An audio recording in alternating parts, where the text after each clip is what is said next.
Hello students, math corner YouTube চ্যানেলে তোমাদের সবাইকে স্বাগতম। আগের দিন আমরা অ্যাকচুয়াল বিশিষ্ট সমীকরণ চ্যাপ্টারটা শুরু করেছিলাম এবং দেখা গিয়েছিল সেখান থেকে আমরা এই কোষে দেখি 1.2 এর যে অঙ্কগুলো ছিল, ইকুয়েশন সলভের যে অঙ্কগুলো ছিল সেগুলো আমরা করছিলাম। তো আমি মনে হচ্ছে এখান থেকে এক দাগ দুই দাগ এবং এখানে বেশ কিছু অঙ্কই করে দিয়েছিলাম, আর বাদ বাকি অঙ্কগুলো আমি পিডিএফ দিয়ে দিয়েছিলাম। তো আশা করছি তোমরা পিডিএফ থেকে সমস্ত অঙ্ক নিয়েছো, আর যদি কোনো অঙ্ক সমস্যা থাকে আগের দিন থেকে তাহলে অবশ্যই আমাকে জানাবে কমেন্ট করে, আমি চেষ্টা করবো আর নেক্সট ভিডিও সেগুলো সলভ করে দেবো। আজকে আমরা এর পরের যেটা আছে 1.3 বসে দেখি সেটা সলভ করার চেষ্টা করব। তো চলো দেখি। দেখো এখানে কোশ্চেন 1.3 যে অঙ্কগুলো বলেছে, দেখো এখানে বলেছে দুটি ধনাত্মক অখণ্ড সংখ্যার অন্তর হচ্ছে 3 এবং তাদের বর্গের সমষ্টি হচ্ছে 117। ঠিক আছে, বলছি সংখ্যা দুটি হিসেব করে লিখি। তা ধনাত্মক অখণ্ড সংখ্যা, তো সুতরাং আমি এখানে অঙ্কটা করার চেষ্টা করছি। দেখো এখানে আমি অঙ্কটা লিখছি। দেখো এখানে যেটা আছে অঙ্কটা আছে 1 একের দিকের অঙ্ক। ধরি একটি সংখ্যা x, একটি সংখ্যা x যদি হয় তাহলে অপর সংখ্যাটি হবে, যেহেতু দুটি সংখ্যার অন্তর অন্তর বলতে বিয়োগফল যদি 3 বলেছে, সুতরাং অপর সংখ্যাটি হবে x মাইনাস 3। এটা x হচ্ছে ফার্স্ট সংখ্যা, x মাইনাস 3 হচ্ছে দ্বিতীয় সংখ্যা। তো বর্গের সমষ্টি হচ্ছে 117। তো আমি লিখছি এখানে তাদের বর্গের সমষ্টি, বর্গ অর্থাৎ স্কোয়ার, বর্গের সমষ্টি 117। তাহলে আমরা সত্যানুসারে আমরা লিখতে পারি অঙ্কটা এক্স স্কোয়ার এক্স এর বর্গ যোগ সমষ্টি দ্বিতীয় সংখ্যাটার বর্গ ইজ ইকুয়াল টু 117। জাস্ট এখানে মেন অঙ্কর স্টেপ হচ্ছে এইটাই। আমরা কোনো একটা রেখা অঙ্ক থেকে আমরা যদি সেই অঙ্কের একটা ইকুয়েশন তৈরি করতে পারি তাহলে আমরা খুব ইজিলি আমরা সেই অঙ্ক সলভ করতে পারবো। দেখো এই জিনিসটা আমি সলভ করে দিচ্ছি এখানে। দেখো সলভ করে দিচ্ছি। এখানে এক্স স্কোয়ার আছে, তারপরে আমরা এখানে এটা এ মাইনাস বি হোল স্কোয়ারের সূত্রে আমরা এখানে ভেঙে নিচ্ছি, ভাঙলাম। তারপরে দেখো আমরা এখানে ক্যালকুলেশন করছি, স্টেপ বাই স্টেপ দেখে যাও।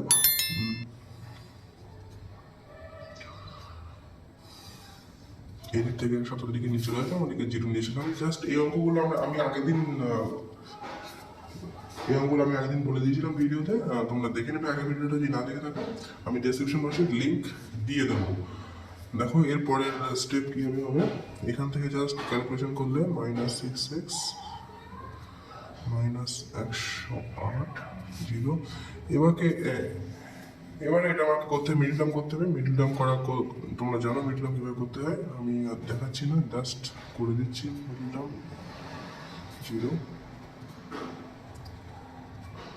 জাস্ট এখানে 18x প্লাস 12x হবে minus 108 is equal to 0, 2x into x minus 9 plus 12 into x minus 9 is equal to 0, x minus 9 2x minus. দেখো এখানে যখন মিডল টার্ম করলাম, এখানে আমার অলরেডি আর দুটো ফ্যাক্টর চলে এসেছে। দুটো ফ্যাক্টর আমরা জানি যে দুটো ফ্যাক্টরের গুণফল যদি শূন্য হয় তাহলে তারা প্রত্যেকে পৃথক পৃথকভাবে শূন্য হবে। সুতরাং আমি এখানে লিখতে পারি x minus 9 is equal to 0 এবং 2x plus 12 is equal to 0। Just এখান থেকে x এর একটা ভ্যালু বেরোবে প্লাস 9, আর এখান থেকে x এর একটা ভ্যালু বেরোবে মাইনাস 12/2, জাস্ট মাইনাস 6। ঠিক আছে, তাহলে x ইকুয়াল টু 9 এসে মাইনাস 6 এসে। তাহলে এখানে বলছে সংখ্যা দুটি হিসেব করে লিখি। তাহলে সংখ্যা দুটি হিসেব করে লিখি। দেখো এখানে বলেছে দুটি, এখানে প্রথমে আবার শুনে পড়ছি, বলছে দুটি ধনাত্মক সংখ্যা। তো আমাদের এখানে একটা সংখ্যা এসছে, এখানে একটা সংখ্যা এসে ধনাত্মক এসছে, আর একটা সংখ্যা ঋণাত্মক এসছে। তো আমরা তোমার ঋণাত্মক সংখ্যা ধরবো না, জাস্ট এখানে যে মাইনাস 6টা আছে এটাকে আমরা 6 করে নেবো, কারণ প্রশ্ন অনুযায়ী। কারণ এখানে বলেছে, প্রশ্নে বলেছে তোমার আর দুটো ধনাত্মক সংখ্যা আসবে। সুতরাং একটি ধনাত্মক সংখ্যা 9 এবং অপর ধনাত্মক সংখ্যা 6। জাস্ট -6 এসেছিল, আমি মাইনাসটা ইগনোর করে দিয়েছি কারণ যেহেতু বলেছে ধনাত্মক সংখ্যা, সুতরাং একটা 9 হবে একটা 6 হবে। তো এটা ছিল ফার্স্ট অঙ্ক। চলো সেকেন্ড অঙ্ক দেখা যাক কি হয়। তো এখানে আর নেক্সট অঙ্ক যেটা বলেছে আমি একটু পড়ি। একটি ত্রিভুজের ভূমি তার উচ্চতার দ্বিগুণ অপেক্ষা 18 মিটার বেশি, ত্রিভুজটির ক্ষেত্রফল 360 বর্গ মিটার হলে তার উচ্চতা নির্ণয় করি। তো এটা একটা খুবই সোজা অঙ্ক, আমি জাস্ট অঙ্কটা করে দিচ্ছি, তোমরা দেখো। দেখো এখানে বলেছে 2 দাগের যে অঙ্কটা এখানে বলেছে, 2 দাগের অঙ্কটা বলে এখানে আমি ধরি, কি ধরবো, ধরি ত্রিভুজের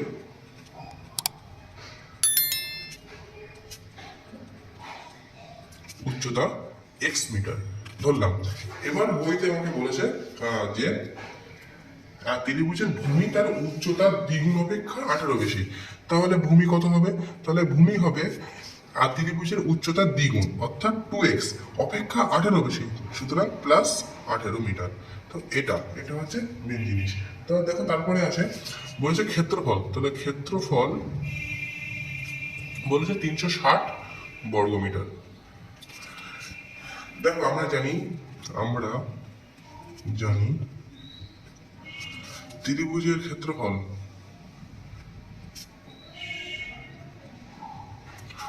ক্ষেত্রফল হচ্ছে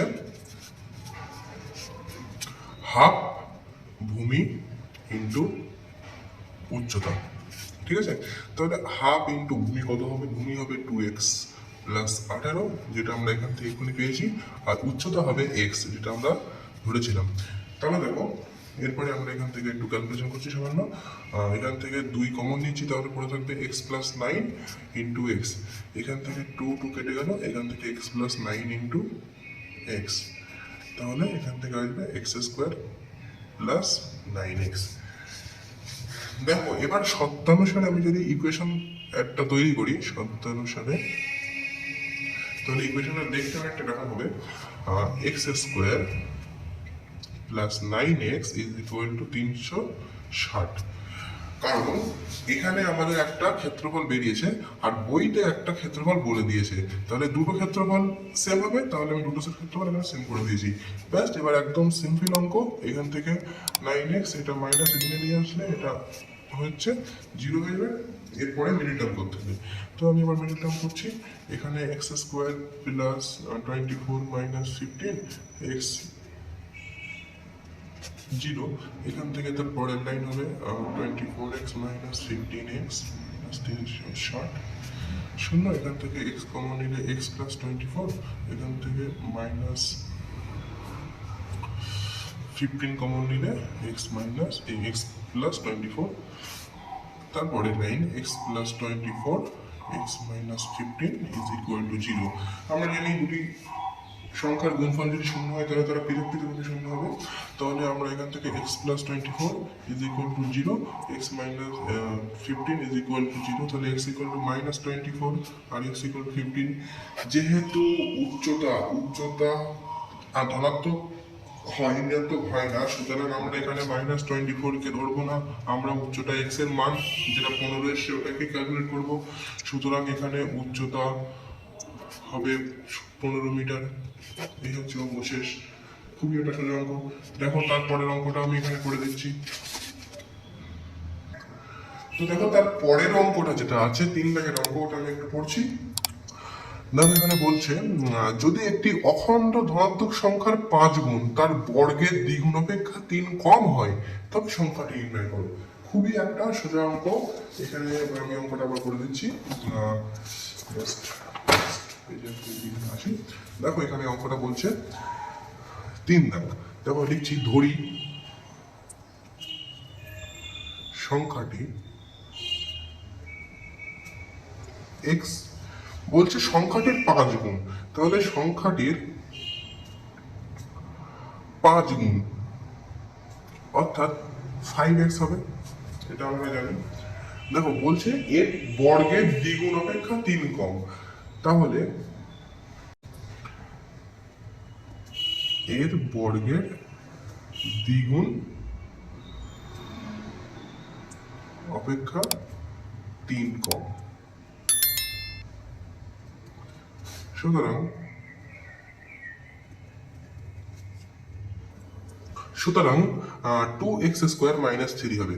যেহেতু বলেছে বর্গের দ্বিগুণ, সুতরাং x² বর্গ তার দ্বিগুণ হচ্ছে 2x² এবং তার থেকে 3 কম মানে -3। ঠিক আছে, তো এবার আমরা শর্তানুসারে যদি আমরা এখানে লিখি একটা ইকুয়েশন তৈরি করি তাহলে হবে অঙ্কটা এরকম হবে। শর্তানুসারে 5x is equal to 2x² - 3। Just আর পরের লাইন লেখা যায় এরকম ভাবে, 2x² - 5x - 3 লেখা যায় এখান থেকে, জাস্ট ক্যালকুলেশন করে দেবে। তারপরে দেখো এখান থেকে আবার সেই একই রকম চলে এসে মিডল টার্ম করতে হবে। আমি মিডল টার্ম করে দিচ্ছি। যদি তোমরা কেউ মিডল টার্ম বুঝতে না পারো আমাকে আর জানাবে। আমি হচ্ছে নেক্সট ভিডিওতে মিডল টার্ম নেই, আমি একটা আলাদা ভিডিও করে দেবো। যদি তোমাদের চাও আমাকে জানাবে কমেন্ট বক্সে। আর এই সমস্ত অঙ্কগুলোর পিডিএফ ফাইল আমি দিয়ে দেবো ডেসক্রিপশনে অথবা পিন কমেন্ট দিয়ে দেবো, তোমরা সেখান থেকে চেক করে বুঝতে পারো। দেখো এখান থেকে যদি 2x কমন নেই তাহলে x - 3 থাকবে, আর এখান থেকে 1 কমন নিলে x - 3 থাকবে, এই 0 হবে। তারপরে লাইন x - 3 ইন্টু 2x + 1 = 0। আমরা জানি দুই সংখ্যার গুণফল যদি শূন্য হয় তাহলে তারা বিলক্ষিত খুবই শূন্য হবে। তাহলে x - 3 0 আর 2x + 1 0। তাহলে x = 3 আর এখান থেকে x -½ যেহেতু এখানে বইতে ধনাত্মক সংখ্যা বলা হয়েছে, সুতরাং আমি এখানে -হাফকে কনসিডার করবো না, আমরা এখানে 3কে কনসিডার করবো। সুতরাং এখানে উত্তর হবে ধনাত্মক সংখ্যাটি 3। ধনাত্মক সংখ্যাটি 3। তো এই হচ্ছে অঙ্ক। দেখো এরপরে যে অঙ্কগুলো আছে আমি দিয়ে দেবো, তোমরা দেখে নেবে সেখান থেকে। এখান থেকে আমি আপাতত 3 অঙ্ক কিন্তু করে দিলাম, 1 দাগ 2 দাগ এবং 3 দাগ করে দিয়েছি। এরপরের অঙ্কগুলো, এরপরের যে অঙ্কগুলো আছে এগুলো তোমরা করে বাড়িতে চেষ্টা করবে। যদি না করো অবশ্যই পিডিএফ এর লিঙ্ক দেওয়া থাকবে, সেখান থেকে তোমরা দেখে নিতে পারো। ঠিক আছে, আমরা এর পরের টপিক একটু শুরু করি। তো এতক্ষণ আমরা যেটা শিখেছিলাম সেটা হচ্ছে কোনো একটা ইকুয়েশন যদি দেওয়া থাকে, আমি যেটা ইকুয়েশনে লিখি যে x² -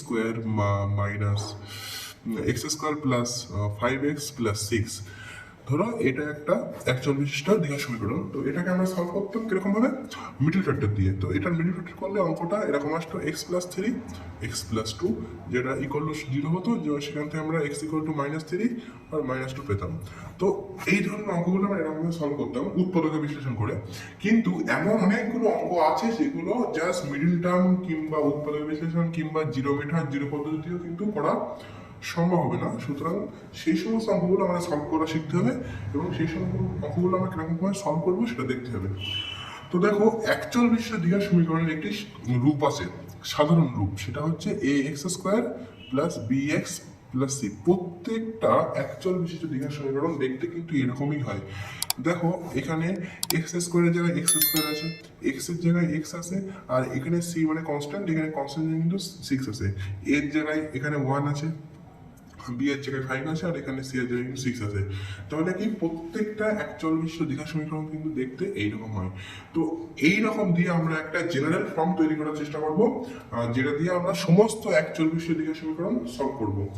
তো আমরা এখানে একজন বিখ্যাত ম্যাথমেটিশিয়ান ছিল, তার নাম হচ্ছে শ্রীধর আচার্য। ইনি একটি সূত্র আবিষ্কার করেছিলেন, সেটা হচ্ছে যদি কোনো অ্যাকচুয়াল বিশিষ্ট দ্বিঘাত সমীকরণের সলভ করতে হয় তাহলে সেই সলিউশনটা দেখতে অনেকটা এরকম হবে যে x = -b ± √b² - 4ac/2a। দেখতে অনেকটা এরকম হবে, সলিউশন দেখতে অনেকটা এরকম হবে। মানে x এর যে ভ্যালুটা আসবে সেটা জাস্ট এই -b ± √b² - 4ac/2a এরকম দেখতে আসবে। দেখো আমি এখানে এই অঙ্কটাই এই সূত্রটি সলভ করে দেখাচ্ছি। x² + 5x + 6 = 0। দেখো আমি যদি সূত্রটা ফেলি তাহলে x = দেখো এখানে -b, তো সুতরাং আমি সূত্রে একটা মাইনাস এখানে যেহেতু আছে আমি নিয়ে নিচ্ছি b অর্থাৎ 5, তাহলে এখানে 5 দিচ্ছি প্লাস মাইনাস √ওভার মধ্যে কি আছে b² সুতরাং 5 × 5 = 25 মাইনাস 4ac, তাহলে 4a অর্থাৎ 1, c অর্থাৎ 6/2 × a অর্থাৎ 1। তো -5 প্লাস মাইনাস √ওভার, এখানে 4 × 6 = 24, তাহলে 25 থেকে 24 বাদ দিলে হয় 1, √1/2। তো দেখো এখান থেকে হচ্ছে -5 ± 1/2, এখান থেকে দুটো মান আসবে, -5 + 1/2, -5 - 1/2। কেন মাইনাস? কারণ এখানে এই যে প্লাস মাইনাস আছে এটা ভাগ হয়ে গেছে, পার্টিশন হয়ে গেছে। আমি একদম ফার্স্ট ভিডিওতে বলেছিলাম যে যদি কোনো দ্বিঘাত সমীকরণের পাওয়ার যা থাকবে, পাওয়ার যদি 2 থাকে তাহলে তার ভ্যালু বা রুট দুটো আসবে, যদি 3 থাকে তাহলে 3টে ভ্যালু আসবে। সুতরাং যেহেতু দ্বিঘাত সমীকরণ, সুতরাং এর পাওয়ার ছিল দুটো, তাহলে এখানে কিন্তু মানও কিন্তু দুটো এসছে, ঠিক আছে? দেখো এখান থেকে -5 + 1, সুতরাং হবে -4/2, আর এখান থেকে আমি -6/2, সুতরাং এখানে আমি -2, এটা আমি -3। জাস্ট দেখো আমরা এখান থেকে কিন্তু যে ফার্স্টে যে মানটা পেয়েছিলাম, এখানে -3 -2, আর এখানে -2 কিন্তু আমরা এখানেও কিন্তু পেয়ে গেলাম। তো এইটা হচ্ছে শ্রীধর আচার্যের সূত্র। তো চলো আমরা এই সূত্র নিয়ে আমরা আরো একটু অঙ্ক দেখি, আর একটু কনসেপ্ট ক্লিয়ার করার চেষ্টা করি। তো দেখো শ্রীধর আচার্যের সূত্র আমরা কি লিখতাম, x = -b ± √b² - 4ac/2a। তো দেখো এখান থেকে এই যে b² - 4ac, এটা হচ্ছে নিরূপক, একে বলা হয় নিরূপক বা ডিসক্রিমিন্যান্ট, নিরূপক বা ডিসক্রিমিন্যান্ট, ইংলিশে বলা হয় ডিসক্রিমিন্যান্ট, ডিসক্রিমিন্যান্ট। ঠিক আছে, এই ডিসক্রিমিন্যান্ট বা নিরূপকের ওপর কোনো একটা ইকুয়েশনের রুট কেমন হবে, ভ্যালু বিস কেমন হবে, সেগুলো নির্ভর করে। দেখো আমি এখান থেকে বলে দিচ্ছি। ধরো যদি এই b² - 4ac এটা যদি = 0 হয়, তাহলে যে ইকুয়েশনটা 0 হবে সেই ইকুয়েশনটার রুট বেরোবে। কেমন রুট আসবে? রুটটা হবে বাস্তব এবং সমান। আবার যদি b² - 4ac যদি 0 থেকে বড় হয়, তাহলে সেক্ষেত্রেও রুট আসবে, রুটটি হবে বাস্তব এবং অসমান। এবং যদি b² - 4ac যদি 0 থেকে ছোট হয়, তাহলে বীজের কোনো ইকুয়েশন বা সমীকরণের কোনো বাস্তব মান থাকবে না, অবাস্তব ভ্যালু এখানে থাকবে। অবাস্তব বলতে কমপ্লেক্স নাম্বার যে ভ্যালুগুলো, সেগুলো এখানে থাকবে, কোনো বাস্তব ভ্যালু থাকবে না। তো এখান থেকে আমাদের এই জিনিসটা আমাদের জাস্ট পড়তে হবে, কোনো লেখার দরকার নেই, কিন্তু পরীক্ষায় কিন্তু আমাদের এখান থেকে কিছু কিছু অঙ্ক আমাদের করতে হবে। যেমন আমি তোমাদের দেখিয়ে দিচ্ছি, এখান থেকে বইয়ের হচ্ছে, দেখো বইয়ের এই অঙ্কগুলো, এখানে উদাহরণের যে অঙ্ক আছে প্রয়োগ 34, প্রয়োগ 35, এই দুটো অঙ্ক কিন্তু বিশাল ইম্পর্টেন্ট, পরীক্ষায় কিন্তু আসবে। যে কোনো স্কুলের ক্ষেত্রে কিন্তু এটা ইম্পর্টেন্ট, এবং মাধ্যমিকের ক্ষেত্রে কিন্তু এটা খুবই ইম্পর্টেন্ট, ঠিক আছে? তো এর পরের দিন আমরা আজকে আমরা এই পর্যন্ত একটু রেখে দেবো। এর পরের দিন আমরা কোষে থেকে 1.5টা সলভ করবো, ঠিক আছে? আর আমি আজকে যে অঙ্কগুলো পাঠিয়ে দিয়েছিলাম 1.3, ওই অঙ্কগুলোর PDF ফাইল দিয়ে দেওয়া আছে ডেসক্রিপশন করে, তোমরা দেখে নাও। অঙ্কগুলো বাড়ি প্র্যাকটিস করো। দেখা হচ্ছে নেক্সট ভিডিওতে। চলো বাই।